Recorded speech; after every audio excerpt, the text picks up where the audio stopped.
Hello बच्चों, आइए प्रश्न को देखते हैं। के का मान ज्ञात कीजिए यदि बिंदु ए के निर्देशांक है 2 3, बी के निर्देशांक है 4 के और सी के निर्देशांक है 6-3 जो कि संरेख है। और यहाँ पे चार विकल्प दे रखे हैं, चारों विकल्पों में से सही विकल्प का चयन करना है। प्रश्न को हल करने से पहले इसकी मुख्य अवधारणा के बारे में चर्चा कर लेते हैं। मुख्य अवधारणा मुख्य अवधारणा में देखो, सबसे पहली चीज मैं आपको बता देता हूं कि अगर कोई तीन बिंदु संरेख है, इसका मतलब यह है कि वो एक ही रेखा पर स्थित है और एक रेखा पर स्थित होने के कारण उससे किसी भी त्रिभुज का निर्माण नहीं होता है। अगर हम लोग निर्माण करना भी चाहे तो उस त्रिभुज का क्षेत्रफल 0 के बराबर होता है। अब देखिए, त्रिभुज का क्षेत्रफल निकालते कैसे हैं वो हम लोग बता देते हैं। जैसे मान लो ए बिंदु के निर्देशांक है x1 y1, बी बिंदु के निर्देशांक है x2 y2 और सी बिंदु के निर्देशांक है x3 y3। ये एक त्रिभुज का निर्माण करना चाहते हैं जिसका क्षेत्रफल 0 होगा। तो हम लोग जानते हैं कि त्रिभुज का क्षेत्रफल कैसे निकालते हैं। 1/2 हम लोग सारणिक विधि का उपयोग करने वाले हैं। सारणिक में देखो, x निर्देशांक यहाँ पे आएगा, y निर्देशांक यहाँ पे आएगा, दूसरे शीर्ष का भी, दूसरे बिंदु का भी इसी तरह आ जाएगा और तीसरे बिंदु का भी इसी तरह आ जाएगा। अब उसके बाद जो बच गया ना, 3x3 क्रम की सारणिक बनेगी, जहां पे बच गया वहां पे 1-1 रख देंगे और ये जो आएगा ना वो त्रिभुज का क्षेत्रफल आ जाएगा। अब हमको पता है कि त्रिभुज के क्षेत्रफल को तो 0 करना है, ठीक है। तो 0 करना है तो इसका मतलब इस पूरे सारणिक का मान 0 करेंगे तो ये 1/2 तो उधर जाके 0 के बराबर हो जाएगा और यहाँ पे बच गया क्या, x1 y1 1 और ये बचेगा x2 y2 1 और ये बचेगा x3 y3 1।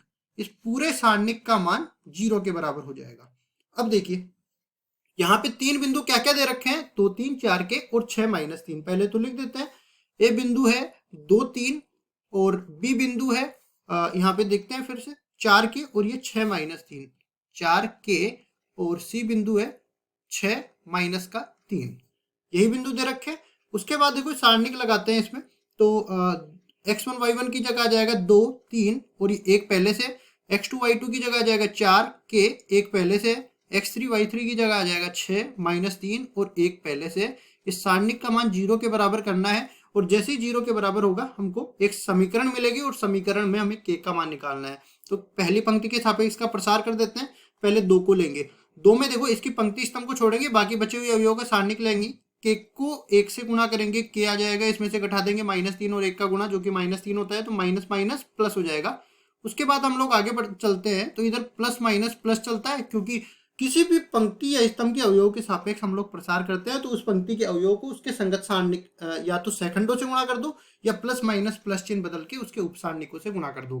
तो ये हम लोग यहाँ से उपसारणिकों से गुणा कर रहे हैं तो -3 के साथ ही आने वाला है। पंक्ति स्तंभ को छोड़ेंगे, 4 को 1 से गुणा करेंगे 4, इसमें से घटा देंगे 6 और 1 का गुणा जो कि 6 के बराबर होता है।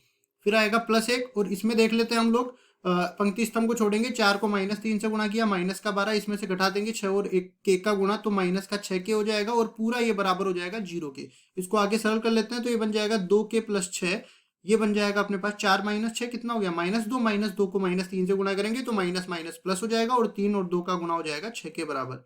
फिर हम लोग आगे देख लेते हैं, 1 को जब -12 से गुणा किया -12 हो गया, -6 के को जब 1 से गुणा किया तो माइनस का 6 के हो गया, ये पूरा बराबर है 0 के। तो यहाँ पे देखो -4 के बन गया, -4 के, और ये पूरा देखो 6 से 6 ये -12 आपस में कट के ये पूरा 0 के बराबर हो जाएगा और के का मान यहाँ से 0 के बराबर मिल जाएगा। इस तरह से हमें के का मान केवल निकालना था जो कि 0 के बराबर बन गया।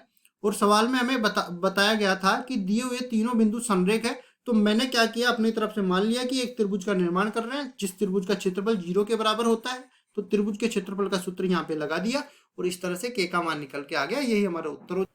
अब विकल्प देख लेते हैं, कौन से विकल्प में 0 दे रखा है। तो यहाँ पे आप देख सकते हो पहले विकल्प में 0 दे रखा है, तो पहला विकल्प बिल्कुल सही उत्तर हो जाएगा। आशा करता हूँ ये सवाल आपको समझ में आया होगा।